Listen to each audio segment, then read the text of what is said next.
اس کے نقصان بھی ہیں غفلت میں پڑنے کی. جب انسان ایک کانشیس لائف نہیں گزارتا، تقویٰ والی لائف نہیں گزارتا، تو پھر اس کے نقصان بھی ہوتے. سب سے پہلی بات یہ کہ انسان کا دل تنگ پڑتا ہے، زندگی تنگ ہو جاتی ہے، انسان بے حصہ ہو جاتا ہے، اس کی زندگی میں کوئی مزہ نہیں رہتا. آپ دیکھیں نا کہ جب آپ ایسی بات کرتے ہیں کہ جس میں کوئی سسپینس ہوتا ہے تو سارے گھر والے کی آنکھیں کھل جاتی ہیں اور گیس کرنے لگتے ہیں.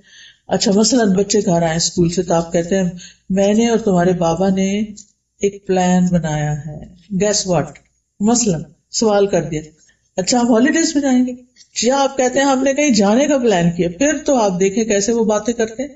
اکثر مائیں کہتی ہیں باتیں نہیں کرتے بچے کیونکہ ہمیں باتیں کرنی نہیں آتی، ہم ان کا دماغ نہیں جگاتے، خود سوئے میں ان کو سلائے رکھتے. تو آپ ان سے ایسے سوال کریں کہ جس کے بارے میں ان کی دلچسپی بھی ہو اور پھر وہ آپ کی ڈسکشن میں حصہ بھی لیں. ورنہ کیا ہے کہ آپ کا دل بھی اداس رہے گا، بچوں کا بھی، کوئی آپس کی بانڈنگ نہیں، کوئی گھر میں مزہ نہیں، کوئی کچھ بھی نہیں. تو زندگی تنگ ہو جاتی ہے. مینٹل ہیلتھ ایشوز کتنے زیادہ ہوتے جا رہے ہیں. کیا وجہ؟ کیونکہ اکثر لوگ تنہائی کا شکار ہیں. کچھ لوگ لوگوں میں رہتے ہوئے بھی تنہا ہیں. کیوں؟ کسی سے بنتی نہیں، کسی کے ساتھ بات ہی نہیں کر پاتے، نہ ہسبینڈ سے بنتی ہے، نہ بچوں سے بنتی ہے، نہ دوستوں سے بنتی ہے، بس پھر اپنی دنیا میں ہے. مجھے نہیں کسی سے ملنا، میرے گھر کوئی نہ آئے، میں نہیں یہ کال اٹینڈ کر رہی. یہ کس چیز کی علامت ہے؟ خوشحال زندگی کی نہیں. یہ تو ہیلدی لائف نہیں ہے. وجہ کیا ہے؟ وجہ غفلت. کچھ ہے نہیں کرنے کو، کوئی پرپز نہیں لائف میں. پھر انسان سوچنے سمجھنے کی صلاحیت سے محروم ہو جاتا ہے، دماغ کام کرنا چھوڑ دیتا ہے. ایک اور نقصان یہ کہ شیطان انسان پہ مسلط ہو جاتا ہے. ایسے شخص کی عبادات میں بھی کوئی لطف نہیں ہوتا، قبول بھی نہیں ہوتی، دعائیں قبول نہیں ہوتی کیونکہ وہ غفلت سے کر رہا ہوتا ہے، دھیان کہیں اور ہوتا ہے. رسول اللہ صلی اللہ علیہ وسلم نے فرمایا اللہ سے قبولیت کے یقین کے ساتھ دعا مانگو کہ میں کر رہا ہوں، اللہ ضرور سنے گا. وہ جیسے لوگ بارش کے لیے نکل رہے تھے نا دعا کرنے، تو ایک شخص نے اس میں سے چھتری اٹھا لی. کہا کہ یہ کیا، ابھی تو بارش ہی نہیں، تم چھتری لے کے. اس نے کہا کہ مجھے اتنا یقین ہے کہ ہم دعا کریں گے تو بارش برسے گی. ایسا یقین ہو اللہ پر. فرمایا جان لو کہ بے شک اللہ غافل اور لہو و لعب میں مشغول دل کی دعا قبول نہیں کرتا. یعنی جس کا دھیان ہی نہیں ہے دعا کرنے میں، اس کی دعا نہیں قبول ہوتی. اور جب ان سے کہنا دعا کرو کہ تو بہت دعائیں کی ہیں، یہ نہیں دیکھتے کہ کوالٹی کیا ہے ان دعاؤں کی. اور سب سے بڑا نقصان اس غفلت کا یہ ہے کہ قیامت کے دن انسان کو سخت ریگریٹس ہوں گے کہ میں کیوں سوئے ہوئے زندگی بسر کر کے آیا، کیوں میں نے آنکھیں بند کی ہوئی تھی. سورۃ الفجر میں آتا ہے وَجِیءَ یَوْمَئِذٍ بِجَہَنَّمَ یَوْمَئِذٍ یَتَذَکَّرُ الْإِنسَانُ وَأَنَّىٰ لَهُ الذِّکْرَىٰ یَقُولُ یَا لَیْتَنِی قَدَّمْتُ لِحَیَاتِی. اور جہنم اس دن سامنے لائی جائے گی. اس دن انسان نصیحت تو قبول کرے گا مگر اس وقت اسے نصیحت سے کیا حاصل ہوگا؟ کہے گا کاش میں نے اپنی زندگی کے لیے کچھ آگے بھیجا ہوتا، کاش میں نے اپنی زندگی کے لیے کچھ آگے بھیجا، کاش میں دنیا میں اپنے وقت کا صحیح استعمال کرتا، یہاں کے لیے کچھ تیار کر کے بھیجا ہوتا. اور اب کیا ہے کہ غفلت کا علاج کیسے کریں. ٹھیک ہے نا، بیماری تو پتہ چل گئی، اب کریں کیا؟ سب سے پہلی بات یہ کہ آپ اس بات کی لسٹ بنائیں کہ آپ کے فرائض کیا کیا ہے، آپ کی ڈیوٹیز کیا کیا ہے، حقوق اللہ کے حوالے سے، حقوق العباد کے حوالے سے. کیونکہ کچھ لوگ ایسے ہوتے ہیں کہ وہ کہیں پر بھی ہوں اپنے فرائض کو نہیں بھولتے، اپنی ذمہ داریاں پوری کرتے ہیں. سورۃ نور میں آتا ہے رجال لا تلہیہم تجارۃ ولا بیع عن ذکر اللہ واقام الصلاۃ وایتاء الزکاۃ یخافون یوما تتقلب فیہ القلوب والابصار. وہ مرد جنہیں اللہ کے ذکر سے اور نماز قائم کرنے اور زکوٰۃ دینے سے نہ کوئی تجارت غافل کرتی ہے نہ خرید و فروخت. وہ اپنے بزنس میں ہیں، اپنے جاب میں ہیں، وہ کہیں پر بھی ہیں تو وہ کیا ہیں؟ الرٹ ہیں. وہ اپنے فرائض سے نہیں غافل ہوتے. وہ اس دن سے ڈرتے ہیں جس میں دل اور آنکھیں الٹ جائیں گی. اپنی تھنگس ٹو ڈو کی لسٹ بنائیں کہ کیا کیا آپ پر فرض ہے. نماز فرض ہے اور اسی طرح زکوٰۃ فرض ہے، زکوٰۃ کس مہینے میں ڈیو ہے، اور اس کے لیے پہلے سے ہی اپنی کیلکولیشن شروع کر دیں. حج کر لیا کہ نہیں کیا، اس کے لیے رقم جمع کرنی شروع کریں، انتظامات کرنے شروع کریں. اسی طرح اگر والدین زندہ ہے تو ان کے کچھ حقوق ہیں، رشتہ دار زندہ ہیں تو ان کے کچھ حقوق ہیں، چاہے وہ اس ملک میں نہ رہتے ہوں، ان کی خیر خبر پتہ ہونی چاہیے. اسی طرح آپ کے وسینٹی میں کون ضرورت مند لوگ ہیں، کہاں کون بیمار ہے، کون کس چیز کا ضرورت مند ہے، یہ باتیں پتہ ہونی چاہیے. کیونکہ اگر آپ کے پاس علم ہی نہیں ان چیزوں کا تو پھر آپ کریں گے کب؟ ٹھیک ہے نا. دوسری بات یہ ہے کہ نمازوں کی حفاظت. قد افلح المؤمنون الذین هم فی صلاتهم خاشعون والذین هم عن اللغو معرضون. یقیناً کامیاب ہو گئے مومن وہی جو اپنی نماز میں عاجزی کرنے والے ہیں اور وہی جو لغو کاموں سے منہ موڑنے والے ہیں، فضول چیزوں سے بچ کے رہتے ہیں. تبھی تو ان کے پاس وقت ہوتا ہے. جو لوگ فضولیات میں پڑھتے ہیں ان کے پاس ٹائم نہیں ہوتا پھر فرائض ادا کرنے کا، پھر ان کے فرائض چھوٹنے لگتے ہیں. تو فرائض کو اپنی پرائرٹی رکھیں. کہیں بھی بیٹھے ہیں، کچھ بھی کر رہے ہیں، ٹائم دیکھتے رہیں کہ نماز کا کتنا ٹائم رہتا ہے اور کب تک ٹائم باقی ہے، میں کس وقت پڑھوں گی. تو نمازوں کی جو پابندی ہے اور صحیح وقت میں پڑھنا، ان کی حفاظت، یہ انسان کو الرٹ رکھتی ہے، غفلت سے نکال دیتی ہے. اللہ تعالیٰ نے ایسے نہیں 5 وقت نماز فرض کی ہے. وہ کس لیے فرض کی ہے؟ تاکہ ہم غافل نہ ہوں، الرٹ رہیں. ایک نماز پڑھ لی، اگلی کی فکر لگ جائے، اگلی پڑھ لی، اگلی کی فکر لگ جائے.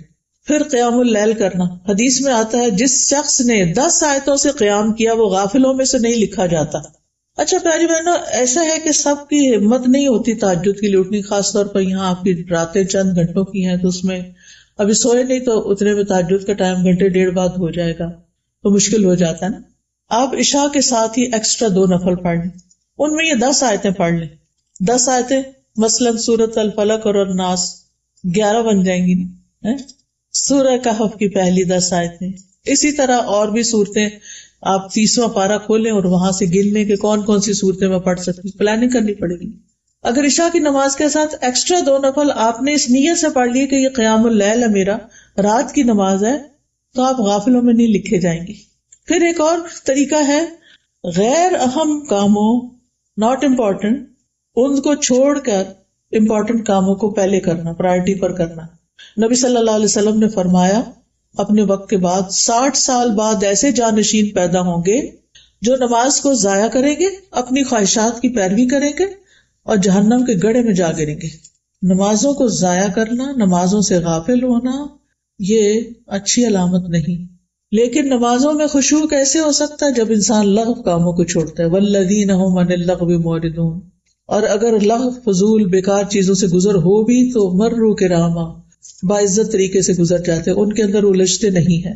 نبی صلی اللہ علیہ وسلم نے فرمایا من حسن اسلام المرء ترکہ ما لا یعنیہ. انسان کے اسلام کا حسن یہ ہے کہ لا یعنی، فضول، بیکار باتوں میں نہ پڑے. جو باتیں اس کا وہ کچھ کر ہی نہیں سکتا ان چیزوں میں وقت ضائع نہ کرے. رسول اللہ صلی اللہ علیہ وسلم نے فرمایا ایک نماز کے بعد دوسری نماز کے ان دونوں کے درمیان کوئی لغو باتیں نہ ہو، علیین میں اندراج کا باعث ہے. یعنی آپ کا اعمال نامہ علیین میں پہنچے گا، جس کو آپ مرنے کے بعد جب آپ کی روح علیین میں پہنچے گی تو وہ دیکھ لیں گے آپ. لیکن 2 نمازوں کے بیچ میں کیا نہیں کرنا؟ لغو.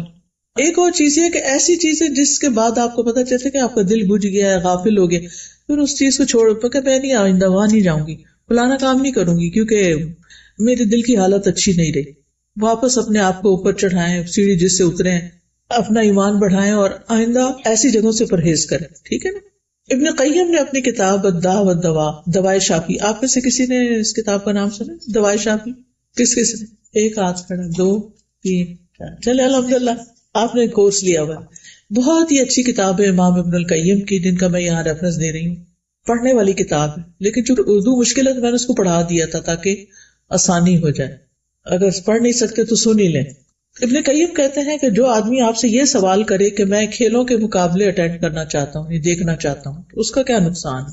تو کہنے لگے کہ تم جن چیزوں کی حفاظت کرنے کا اہتمام کرتے ہو ان میں سب سے قیمتی چیز وقت ہے، لیکن میں سمجھتا ہوں کہ تمہارے نزدیک وہ بڑا آسان ہے وقت ضائع کر دینا. وقت واقعی سب سے قیمتی ہے، سونے چاندی سے زیادہ قیمتی ہے وقت. اور آج کل آپ دیکھیں لوگوں کے پاس وقت ہی نہیں دے پاتے. ماں باپ کے لیے وقت نہیں اور کس کے لیے ہوگا؟ ایک فون کال تو اس کے لیے بھی مشکل ہوتی ہے. چلے فون کال تو نہیں، جو دنیا سے جا چکے ان کو دعا تو کر سکتے ہیں، لیکن ہم میں سے کتنے لوگ ہیں جو توجہ سے ان کے لیے دعا بھی کرتے ہیں؟ الحمدللہ، شکر ہے کہ کچھ لوگوں نے ہاتھ کھڑے کیے ہیں. الحمدللہ. یہ ماں باپ کو وقت دینا ہے. زندگی میں ہو تو ملاقات کریں، کال کریں. ہر روز تو یہاں سے نہیں جا سکتے ان کے پاس، لیکن ان کے ساتھ ویڈیو کال کر کے بات کر لیں، ان کا دل خوش کر دیں. وہ کتنی دعائیں دیں گے آپ. جب آپ کا خیال آئے گا وہ کہیں گے کہ کتنی اچھی ہے میری بیٹی, میرا دل خوش کر دے. ماں باپ کو آپ کا مال نہیں چاہیے ہوتا, ماں باپ کو آپ کی اور چیزوں سے نہیں دلچسپ, ماں باپ کو آپ کی توجہ اور محبت اور دعا اور پیار اور وہ چیزیں چاہیے ہوتی ہیں. زندہ ہو تو گفٹ بھی دیں ان کو, اور اگر دنیا سے چلے گئے ہیں تو ان کی طرف سے صدقہ بھی کیا کریں, اور جب اپنا کرتے ہیں نا ساتھ ان کا بھی صدقہ کرتے ہیں ان کی طرف سے. یعنی بعض کو تو خاص ان کی طرف سے, لیکن جب بھی آپ کریں ایک نیت کر لیں, یا اللہ جو بھی میں صدقہ کرتی ہوں اس میں میرے ماں باپ کو ثواب شامل رکھ. تو یہ ان کا حق ہے نا, ٹھیک ہے نا. اگر آپ ان کے لیے اداس نہیں ہوتے کیونکہ آپ اپنے بچوں میں ہیں, تو وہ تو آپ کے لیے اداس ہوتے ہیں. یعنی یہ بھی اتنی عجیب بات ہے نا, ماں باپ اپنے بچوں میں ان کا دل ہوتا ہے اور بچوں کا اپنے بچوں میں دل ہوتا ہے, پیچھے پلٹ کے نہیں دیکھتے ہم. تو جب آپ کا دل اپنے بچوں میں ہو نا تو سوچا کریں کہ میرے ماں باپ کو بھی مجھ میں ایسے ہی ہے. یعنی ہم بازو کا مڈل ایج میں آ جاتے ہیں نا, جہاں ہمارے بچے ہوتے ہیں اور ادھر سے ماں باپ بھی زندہ ہوتے ہیں, دو طرف رشتے اللہ نے قائم رکھے ہوتے ہیں. تو یہ وقت بڑے امتحان کا ہوتا ہے, ایک طرف بچے کھینچتے ہیں ایک طرف ماں باپ کھینچتے ہیں. تو ہمارا رجحان کس طرف ہوتا ہے؟ بچوں کی طرف. ہونا بھی چاہیے, ان کی ضرورت ہے, چھوٹے ہیں ابھی, لیکن اتنی توجہ اپنے بچوں کو نہ دے کہ ماں باپ ترستے رہ جائیں آپ کی شکل دیکھنے کو, آپ کی آواز سننے کو. اور یہ یاد رکھیں تھوڑے دن کے لیے ہوتے ہیں, ماں باپ ہمیشہ ساتھ نہیں رہتے, پھر چلے جاتے ہیں, پھر ریگریٹس رہ جاتے ہیں. وہ نہیں ہونے چاہیے. جن کے ماں باپ زندہ ہیں نا وہ خوب فائدہ اٹھا لیں. تو بہرحال وہ کہتے ہیں کہ تمہارے لیے وقت ضائع کرنا بڑا آسان کام ہے. تم کھیل کے مقابلوں کو دیکھنے میں ایک دن کے 3 گھنٹے گزارتے ہو, کیا ان گھنٹوں میں اللہ کے ذکر میں سے کچھ ہوتا ہے؟ کچھ نہیں, ہرگز نہیں. کیا ان گھنٹوں میں اللہ کی اطاعت میں سے کوئی چیز ہوتی ہے؟ ہرگز نہیں. کیا ان میں اللہ کی عبادات میں سے کچھ ہوتا ہے؟ ہرگز نہیں. اور یہ محض اوقات کو بیکار کرنا ہے. چھٹیوں کا وقت آیا, تمہیں کیا معلوم چھٹیاں کیا ہیں. تو اے اللہ کے بندو, وقت کے ساتھ کیا کرنا چاہیے سوچ کے رکھو. پھر آپ دیکھیے کہ غفلت سے نکلنے کا طریقہ یہ ہے کہ دنیا کی زائد زینت سے زہد اختیار کرنا. جو چیزیں ضرورت کی نہیں, خواہ خواہ میں نہیں پڑنا. اچھا, ہم خواتین کی عادت ہوتی ہے کہ اگر کہیں چلے گئے نا کسی محل میں, کچھ خریدے بغیر ہم لوٹ نہیں سکتے. اگر ضرورت نہیں بھی نا تو ہم کہیں گے کیا پتا کبھی کام آ جائے. یہ ہمارا جملہ ہوتا ہے, کیا پتا کبھی کام آ جائے, تو لے کے رکھ لو, لے کے رکھ لو. تسلی, دل کو تسلی ہوتی. تو آپ دیکھیے کہ اس میں وقت کا بھی ضیاع ہوتا ہے, مال کا بھی ہوتا ہے, اور جگہ کا بھی, اور پھر ایویں کہویں کسی کو بس ہم سر سے اتارتے ہیں. تو یہ چیز ٹھیک نہیں. جو چیزیں ابھی ضرورت نہیں نا, تو یہ سوچ کے کہ مہنگی ہو جائیں گی پھر پتہ نہیں ملے گی کہ نہیں, گھر نہ بھریں. کیونکہ ٹو مینی تھنگس جو ہوتی ہیں وہ بندے کو کچھ کرنے نہیں دیتی, پھر انہیں کا غلام بن کے رہ جاتا ہے بندہ. تو گھر کو ڈی کلٹر کریں, ڈی جنک کریں, نکال دیں چیزیں فالتو جو آپ کا خام خواہ کا وقت لے رہی ہیں. پھر آپ دیکھیے غفلت سے نکلنے کے لیے نیک مجالس کا, نیک لوگوں کا ساتھ. نبی صلی اللہ علیہ وسلم کو اللہ تعالیٰ نے حکم دیا تھا, وَاصْبِرْ نَفْسَكَ مَعَ الَّذِينَ يَدْعُونَ رَبَّهُمْ بِالْغَدَاةِ وَالْعَشِيِّ يُرِيدُونَ وَجْهَهُ. اور آپ اپنے آپ کو ان لوگوں کے ساتھ روکے رکھیں جو اپنے رب کو پہلے اور پچھلے پہر پکارتے ہیں, صبح شام کے اذکار کی پابندی کرنے والے, اس کا چہرہ چاہتے ہیں. اور تمہاری آنکھیں ان سے آگے نہ بڑھیں, ان کو نہیں چھوڑنا, اللہ والوں کو نہیں چھوڑنا کہ تم دنیا کی زندگی کی زینت چاہتے ہو. اور اس شخص کا کہنا مت مانو جس کے دل کو ہم نے اپنی یاد سے غافل کر دیا اور وہ اپنی خواہش کے پیچھے چلا اور اس کا کام ہمیشہ حد سے بڑا ہوا ہے. ایسے لوگوں کی مجلس میں نہ بیٹھو, ان لوگوں کے ساتھ بیٹھو کہ جو اپنے رب کو پکارتے ہیں, یاد رکھتے ہیں. پھر موت کو یاد کرتے رہنا, یہ بھی غفلت سے نکالتا ہے. اور نماز میں موت کو یاد کرنا, کیونکہ اس سے نماز اچھی ہو جاتی ہے. پھر یہ سوچنا کہ شاید یہ آخری نماز ہو. پھر یہ کہ آخرت کو اپنا مقصد بنانا, وقت کی قدر کرتے ہوئے خیر کے کام کرنا, اچھے اچھے کام, صدقہ جاریہ کے کام کرنا. یعنی ایک تو روزمرہ کی عبادات ہے نا, ایک اپنے کل کے لیے کہ مرنے کے بعد ہمارا اعمال نامہ تو بند ہو جانا ہے, بعد میں کیا چیز کام آئے گی اس کے اوپر ورک کرنا. رسول اللہ صلی اللہ علیہ وسلم نے فرمایا, مومن کو اپنی وفات کے بعد جو اس کے عمل اور اس کی اچھائیاں پہنچتی ہیں ان میں سے یہ بھی ہے جس علم کی اس نے تعلیم دی اور اسے پھیلایا. ایک تو ہے تعلیم دینا, باقاعدہ پڑھانا, اور ایک ہے پھیلانا. پھیلانے میں آپ کیا کر سکتے ہیں, اچھی کتابیں, اچھے کارڈز, اچھی چیزیں, اچھے میسیجز وہ دوسروں تک پہنچائیں. یہ ابھی ہم آپ کے لیے کچھ کارڈز لے کر آئے ہیں. جیسے اللہ تعالیٰ کا شکر ادا کرنے کے لیے ہمیں الفاظ نہیں ملتے, تو ہم نے قرآن اور حدیث سے ایسی ساری اذکار دعائیں جمع کر کے خوبصورت ڈیزائننگ کر کے الحمدللہ کہ دیکھ کے بھی الحمدللہ نکلے, اس کو جمع کر دیا. اب آپ یہ خود بھی پڑھ سکتے ہیں, اگر ہر روز نہیں تو ہفتے میں ایک دفعہ یہ پڑھ لیا کریں. اسی طرح استغفار کے بھی کارڈ ہیں، گناہوں سے بخشش کی دعائیں.